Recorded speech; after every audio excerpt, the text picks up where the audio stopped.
whisper in the dark hallway. Sarah had never liked the upstairs hallway of their old Victorian house. Even during the day, it felt unnaturally cold and the shadows always seemed a little too deep.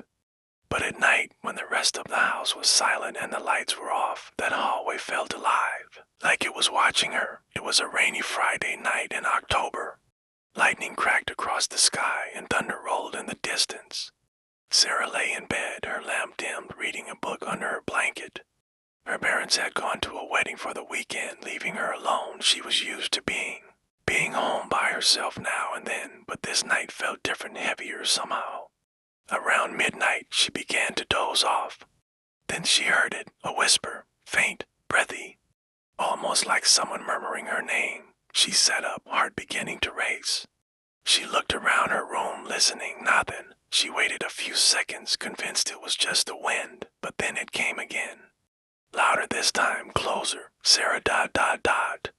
It came from the hallway. She froze. Her bedroom door was closed, but she could still hear it, the unmistakable whisper of someone calling her name in the darkness. She grabbed her phone from the nightstand. No signal. Wi-Fi was dead too. Must be the storm, she whispered to herself, trying to stay calm. Then a creak. The sound of footsteps, slow, deliberate, moving along the wooden floor outside her door.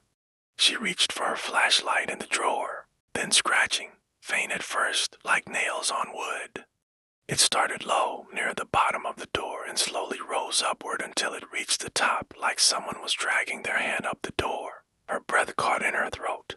Suddenly, knock, knock, knock, ... 3 soft knocks. Her breath caught in her throat. Suddenly, knock, knock, knock, ... 3 soft knocks. She stumbled backward, flashlight aimed at the door. The doorknob twisted. She screamed, but it didn't open. It just stopped. Silence returned. For what felt like forever, she stood frozen, watching.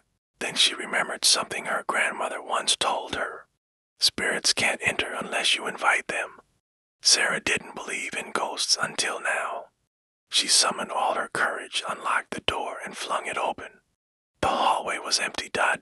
pitch black except for the dim glow of lightning. Through the small attic window, who's there? She called, voice shaking, no reply.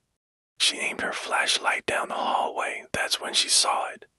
A dark figure standing completely still at the far end, tall, thin, almost featureless. Its head tilted to one side, no eyes, no face, just ... watching her. She blinked and the figure was gone. The hallway was empty again. Shaking, she backed into her room and slammed the door shut. She locked it, pushed her dresser in front of it. Then the whisper came again. But this time it wasn't coming from the hallway. It was inside, the room right behind her.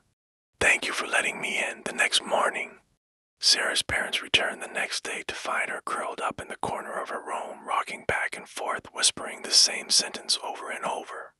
I didn't invite it. I didn't invite it. I didn't. Fourth, whispering the same sentence over and over. I didn't invite it. I didn't invite it. I didn't. She never spoke again. The hallway light always stays on now. But sometimes when the house is quiet, you can still hear it ... a whisper, calling out a name that changes every time. Sarah hadn't spoken a word in weeks.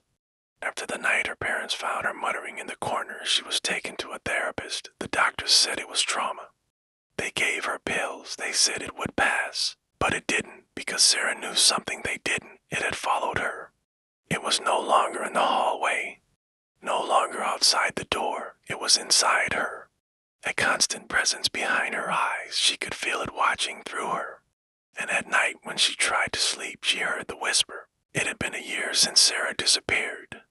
Her family moved out of the house soon after. No one spoke of what happened. The police called it a missing person case, nothing more. The town whispered its own stories, but no one ever truly believed them. Except Ben. Ben never forgot the shadow. Never forgot the knocking ... He started having the same dream every night, a hallway. Longer than it should be, endless, and in the distance, a door. Behind it, a whisper calling him forward.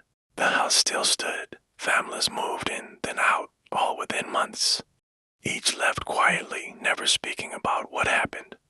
but some neighbors swore they heard screams late at night. Some said they saw a boy at the window, a boy who hadn't aged in years. One rainy autumn evening, a woman named Claire, a paranormal investigator, came to the house. Had read about Sarah and Ben in an online forum for unsolved mysteries. She didn't believe in ghosts, but she believed in patterns, and this house had one. She set up her cameras, voice recorders,